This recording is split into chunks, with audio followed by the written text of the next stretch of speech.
Mėly vaikučiai ir jų mamytės.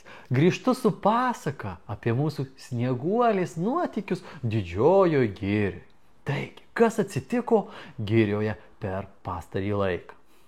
O įvyko tokių dalykų, kad net visas miškas skambėjo.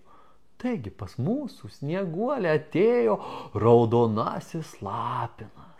O jo uodegos gražumus pakelia tą uodegą, o ten tatuiruoti rožė, milžiniškas žiedas. Aišku, jie ne visi pamato. Taigi, jisai taip tyliai, bar į duris pas Snieguolę. Žinoma, Snieguolė atsipūtus, koja ant kojos, užmesta ant stalo, sėdi.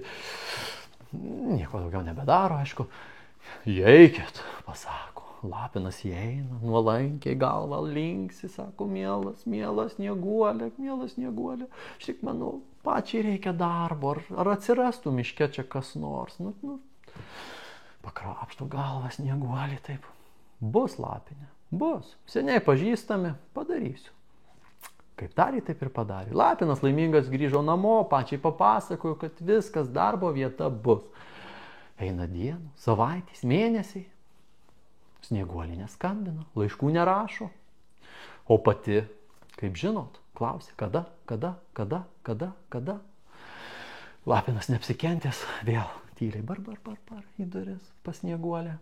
Labą dieną, gal jau galima? Snieguolė sako Lapinui. Nieko nebus, Lapė. Nėr. Mūsų barsukas liepė nepriimt. Nėra darbo vietos, nieko nepadarysim. Lapė. Šiaip Lapė. Ką, pas barsuką. Tu lėkė greitai. Barsuk, kad tu sau leidi? Su Snieguolė viską suderinau, kad mano pati dirbs, o tu čia ką? Barsukas tik pramerkia, pakrapšto pakaušį ir sako, Lapė, mes šiek tiek pažįstam. Žinau, atvirai tau pasakysiu. Atėjo Snieguolė pas mane, sako, nepriimk tu to Lapino žmonos, nereikia, niekur. Aš dar jam sakau, tai gal į kankorėžių fabriką, tai gal į zuikių mokyklą. Nepriimk. Lapino viskas, akys užsivertė, bėgtų te pas Snieguolę. Jau necenzūrinė leksika prasidėjo, baisus konfliktas. Snieguolė irgi nepėkščia. Tuoj klevo lapą, balandžiui ant kojų. Barsukas, atvažiuok čia. Barsukas ant šernų. Atlėkė pas Snieguolę. Ir jau baisu, įsivaizduokit. Baisus konfliktas. Barsukas nebeištvėrė. Dėjau pareiškimą, išeinu. Dar porą cenzūrinių žodžių. Ir kuo baigėsi istorija? Neteko miškas barsukų išsikrausti labai toli. O miške viskas stojo į savo vėžes. Pačia gavo darbą, Lapinas persidažė kailį ir visi liko patenkinti. O miško gyventojai tiesiog dainavo. Nėra to blogo, kas neišeitų į gerą.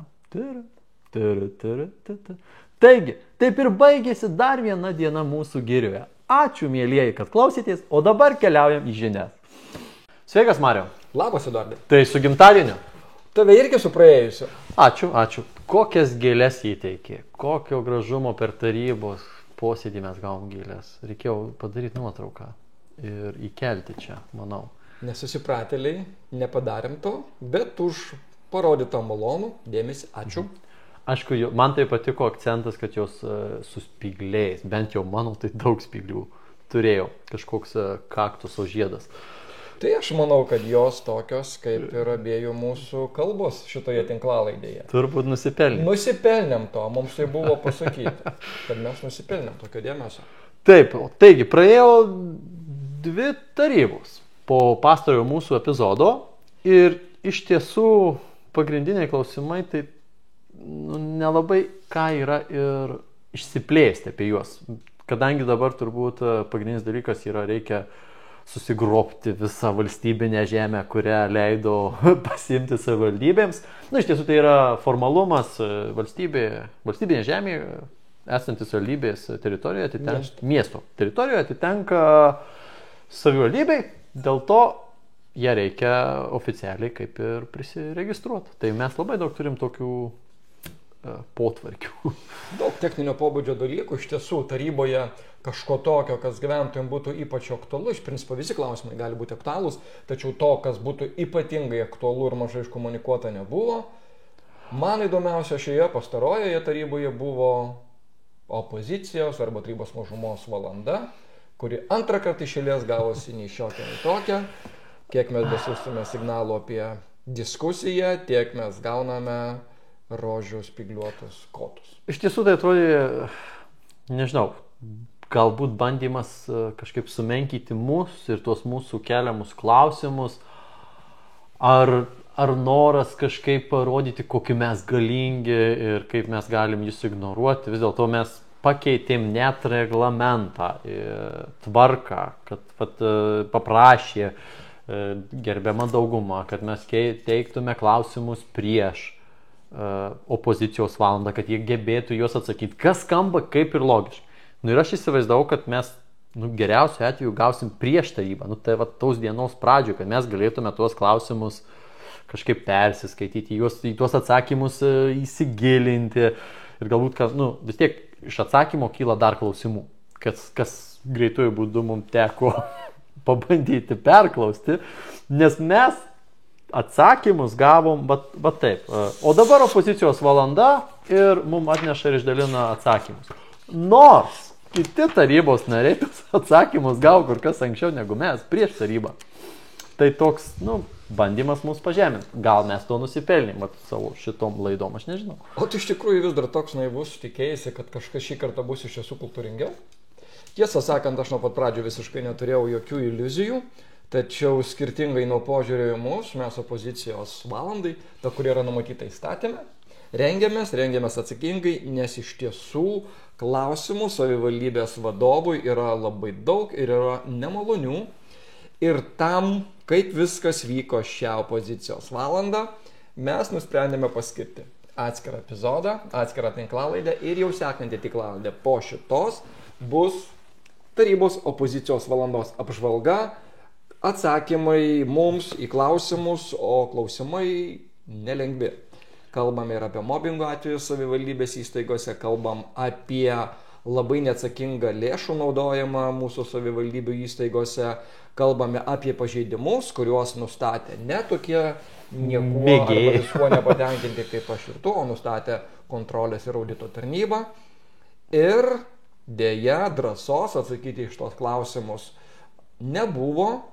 Buvo eilinės interpretacijos, manipulacijos, aš specialiai praklausiau vėliau vakare mūsų posėdžio garso įrašą, arba tiksliau be vaizdo įrašą, ir ten tiesiog tikrai išgirdau atsakymus, kurie buvo tiesiog manipulityvaus pobūdžio, neteisingi, bet tebūnie, sekantis epizodas apie tai, kviečiame sekti mūsų kanalą, jau netrukus greitų laiku mes papasakosim, ką mes užklausėm, kokius atsakymus gavom, o kai kurie atsakymai yra nepaprasto ilgumo, netgi iš vieno žodžio.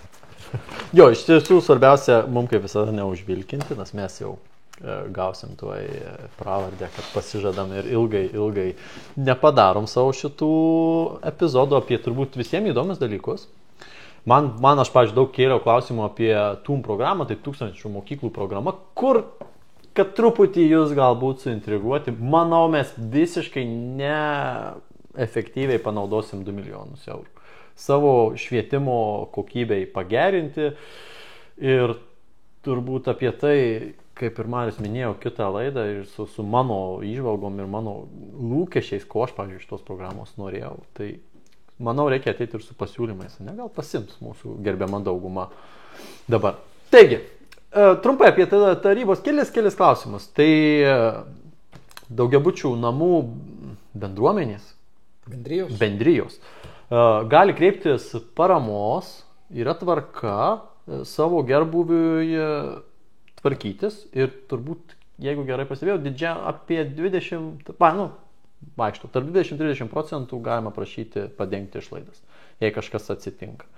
Ar tenai jau, nežinau, griūva balkonas ar dar kažkas ir tokie tvarkymo darbam mes pasitvirtinom tvarką. Tai manau, kad yra visai gerai.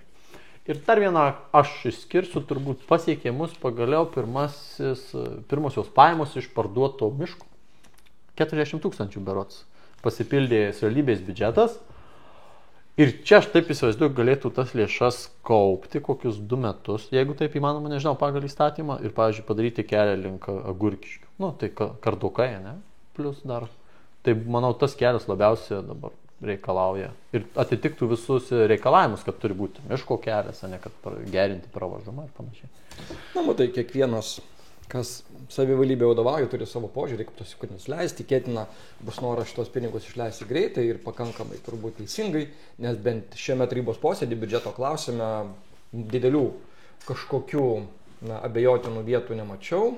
Kas man rūpėjo, tą paklausiau, atsakymus gavau išsamius ir sklandžius, lėšos yra naudojamos pagal tikslą, lėšos yra naudojamos tikslingiam dalykam.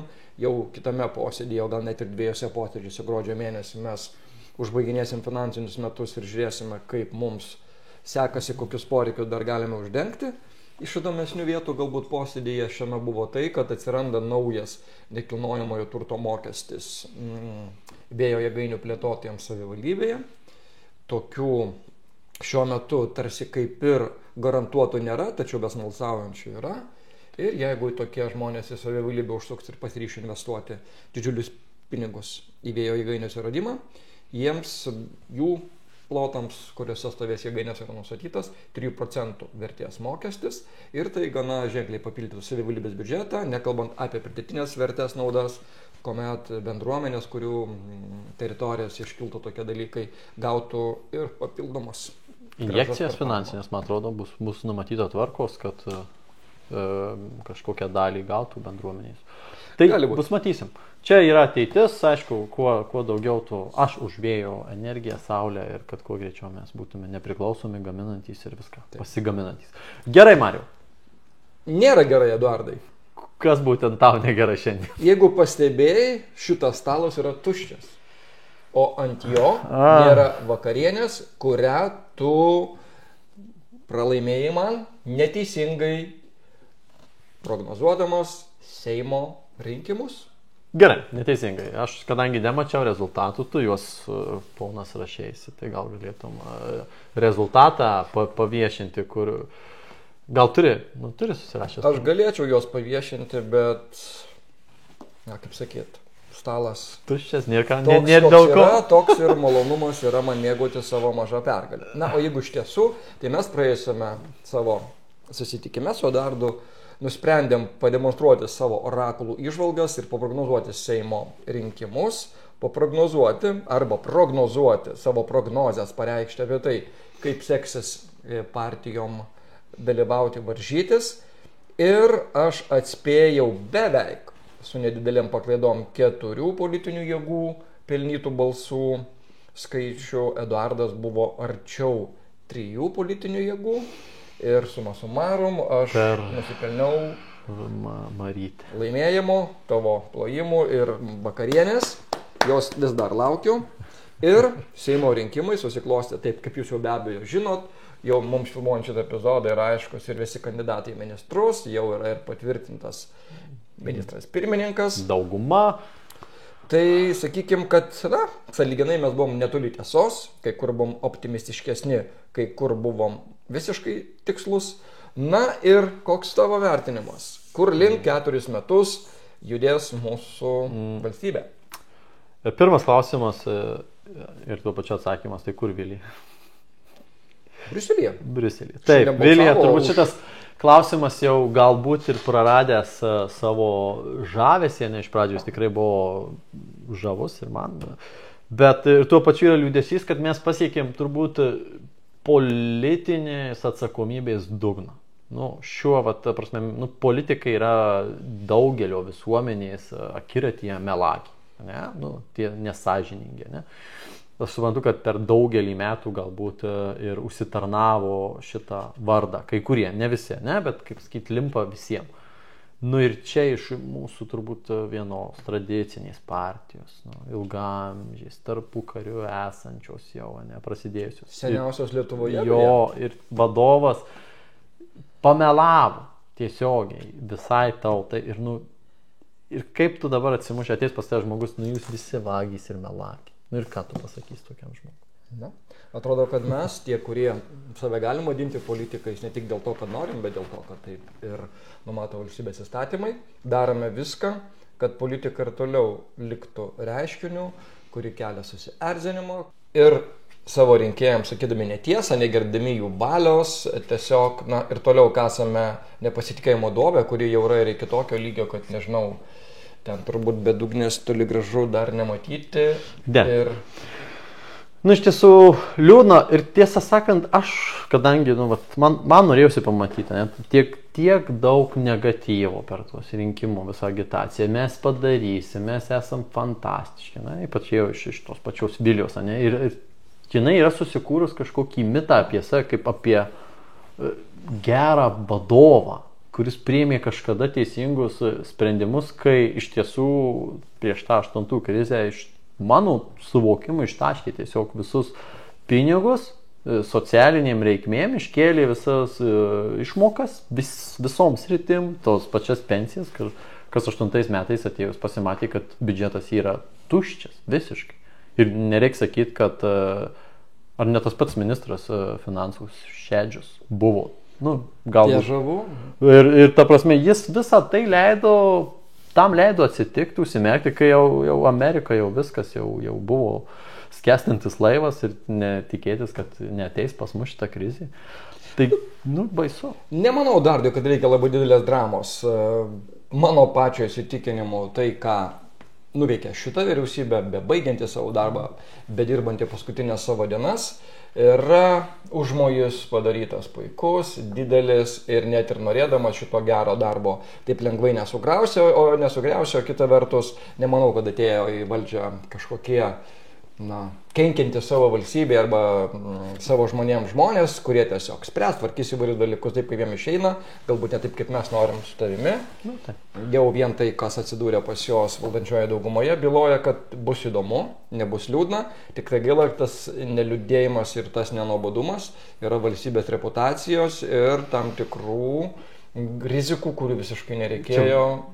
Čia jau linksti link mūsų turbūt daugumos koalicijos. Taip, link daugumos. Kas čia yra gal net blogiau negu kad Vilija atsisakė. Kad Vilija iš principo atsisakė, tai galbūt ir yra gerai, nes Paluckas tikrai daug stipresnis bus premjeras negu Vilija. Viską čia turbūt galim tą. Bet žinai, kas man iš tiesų kaip savivaldybės politikui, kaip Rūdos politikui rūpi ir yra šiek tiek nerimo. Labai naujai susiformavusią daugumą, laimėjusią pagrindinę partiją ir jos premjeru yra nepatenkintas mūsų savivaldybės vadovas, kuris neslepia savo įtūžio ir jį demonstruoja diskusijose socialiniuose tinkluose su savo bendraminčiais arba su savo nekentėjais. Ir žodžiai tokie, kokie liejasi ten, kokiais epitetais yra apdovanojamos be 5 minučių.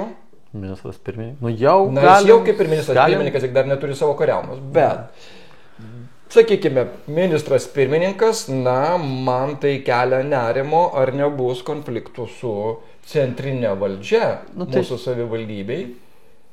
Ir iš to, kaip sakyt, gali ištikti visiškai nelinksmų dalykų. Tai bus vėl tulžies liejimas, kai buvo per posėdžius mums deleguojami kažkokios kartais ir pagrįstos klaidos, daromos vyriausybės ar perteklinės tvarkos, tai dabar. Ir niekas su tokiu žmogum, kuris tu eina šitaip radikaliai, šitaip jau net, sakyčiau, keikdamas vyriausybės, tu niekada negausi paramos. Kad ir bet kokios, tu ateisi į krašto apsaugos ministeriją, tenai bus socialdemokratų ministras, kas mums turbūt reikia sutart su krašto apsaugos turbūt. Labiausiai ministerija, kur mes galim gauti ko nedaugiausia naudos, aš manau, jeigu sutartume. Bet dabar bus neįmanoma, tiesiog viskas, durys uždarytos. Su konservatoriais uždarė duris savo poelgiais ir pasisakymais jau labai seniai. Nu ir dabar dar neprasidėjo socialdemokratų valdymui, jau užsidarom duris ir ką mes vaidinsim, nežinau, nugalėtojus. Tiesą sakant, nebuvo konservatorių vyriausybėje uždarytos duris jokios savivaldybės merui, galbūt vienas, tik tai politikas įsivaizdavo, kad tai yra pati blogiausia visų laikų vyriausybė ir man dabar tiesiog labai smalsu stebėti, o ką jis mano ir su tuo, ką jis dabar gauna ir kas nutiko.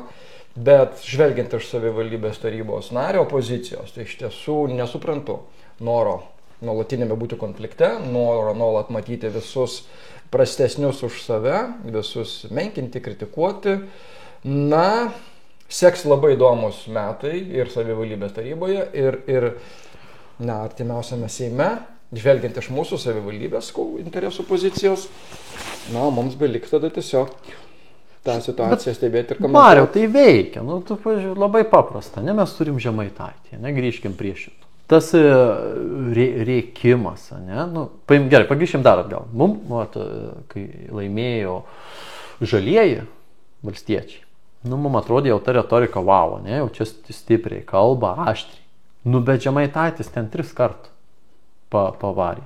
Virš mano nuomonė, jo retorika, ten peržengė visas padorumo ribas, didžiąją dalim, kas politikoje mes norime to padorumo, Bet mes politikoje norim padorumo, bet balsuojam už tos, kurie elgiasi, ne pagal taisyklės, nepadori, ta prasme, vulgariai.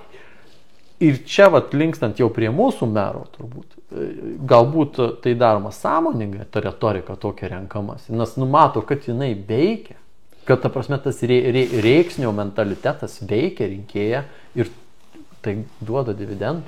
Visiškai sutinku. Manau, kad šiame etape visas pasaulis, gretimo šalis, JAV rodo, kad šita taktika veikia, šita taktika nusivylusiam piktiem rinkėjam patinka, tačiau klausimas, kiek jinai ilgai veiks. Kalbant apie mūsų labiausiai visuomet aptariamą mūsų kolegą, mūsų merą, tai pasižiūrėkit pastarųjų Seimo rinkimų rezultatus, į jo pačio įvertinimą kandidatuojant valstiečių ir žaliųjų sąraše. Deja, pasimatė, kad buvo truputėlį apsiskaičiuota, pasirinkta ne ta politinė jėga, pozicijos įvertintos gana kukliai. Ir tai manau, kad labai smarkiai kirto per didelės ambicijas. Ir šitoj vietoje vėl mums reikėtų nusiteikti, kad dabar mes netruksime vėlgi dėmesio, vėl įvairių dalykų savo atžvilgių, bet tebūnie, nes mes, kaip ir esam su jums kalbėję, mes po truputėlį irgi jau periname į kitokią poziciją kalbėsenos ir paskutinio pozicijos valanda buvo turbūt tas paskutinis bandymas, tiesiog dar pasiūlyti kultūringą, etišką, mandagią diskusiją. Panašu, kad teiks keisti savo stilių ir deja parodyti tą prasme tokį politinį žaidimą, kokio tikisi mums metantis iššūkį. Aš tai tiesą sakant labiau norėčiau diskusijos vis dar toj taryboje. Ir aš labai, yra klausimų, kuriais tikrai galėtume diskutuoti, surasti sąlyčio taškų. Ten yra tikrai gabių žmonių, daug jaunojo Kazlų Rūdoj, kurie galbūt nedrįsta pasireikšti kartais ar kaip, bet manau, jie net jaučiu pritartų daliai mūsų teikiamiem pasiūlymam. Jo, kad galų gale mes, ką teikėm į biudžeto pataisymus, buvo didžioji dalis įgyvendinta per šitus metus. Tegul ir kad biški modifikuota, man labai patiko, žinai, kas iš mūsų teiktų siūlymų, kuomet mes pateikėme sumanimą, viziją, idėją apie socialinio recepto atsiradimą savivaldybėje. Tai yra tai, kas iš tiesų nėra nei kažkokia stebuklinga, nei nauja idėja. Ar matai, kaip tai buvo įgyvendinta? Tai buvo įgyvendinta ir pavadinta gero ūpo receptu, kad tik nebūtų pavadinimas, kurį ištarė konservatorių frakcijos atstovai. Žodžiu, o mums kas? Mums svarbiausia, kad tokios idėjos yra realizuojamos. Džiaugiamės, kad jas įgyvendina tie, kurie šiuo metu turi įgaliojimus tos dalykus įgyvendinti ir visi plojimai nuo žmonių tebūnie jum. Mums svarbiausia, kad naudingi, geri ir žmonėms svarbu dalykai veiktų savivaldybėje, kad jie egzistuotų. Gal dar vienas apie savivaldybę, mes aš tik truputį įkladžiojam, tai grįžtam prie savivaldybės, šaukom į mūsų nacionalinę politiką. Gal tu turi atsakymą arba jausmą, kas vyksta su mūsų savivaldybės vadovais įstaigų?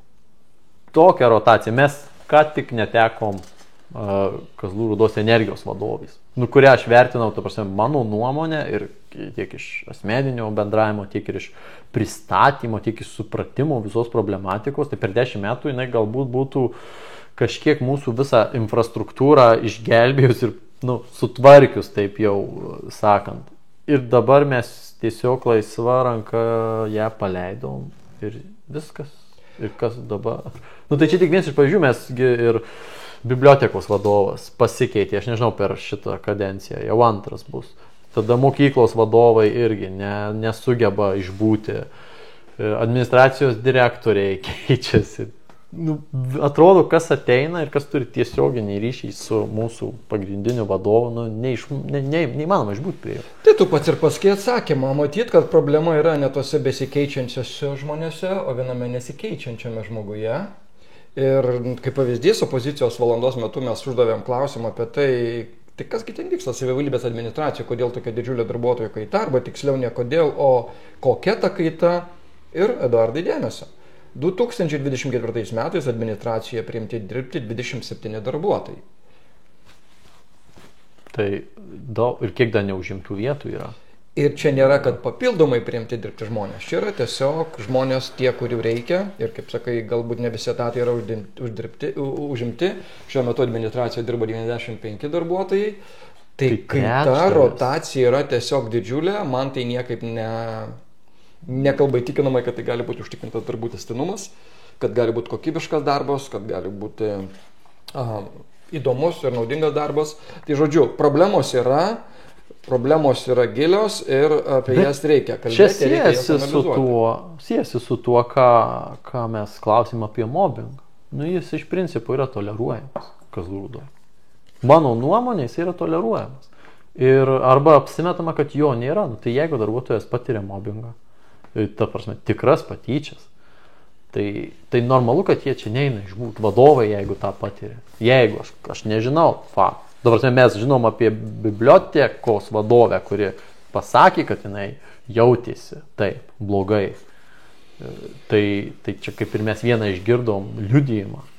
Tačiau jau mes turime ir faktų, apie kurios kalba Valstybinė darbo inspekcija ir apie galimai esančius mobbingo atvejus vienoje iš savivaldybės įstaigų, tačiau apie tai, kaip ir kalbėjome, sekančio mūsų susitikimo metu ir išsamei apie tai vis dėlto, kas nėra taip gražiai, kaip bandoma parodyti mūsų savivaldybėje.